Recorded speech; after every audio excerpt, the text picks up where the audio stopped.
Okay, on the Coronado Baitfeeder, I already got my set pull on this. Alrighty. So how about the Baitfeeder function? All right, if you right now it's locked up into this system. See what I did? So I just flicked it down. So now it's on the Baitfeeder system. Alrighty.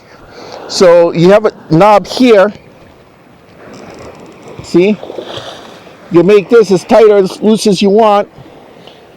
That'll control how much tension you're giving it. See? So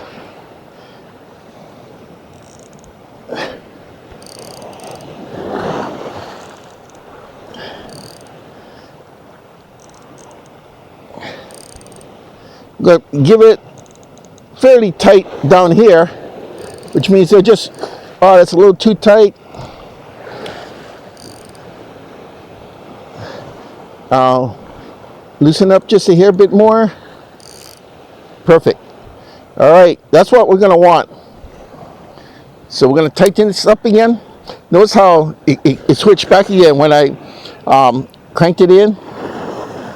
Okay, so that's normal. Okay. Got a nice bend in the rod. Switch it down to live baiter. So when I get a hit, I'm going to let it run for maybe 5, 6, 7 seconds. Flick this up and it'll come back to the full power up the reel again. See what happens.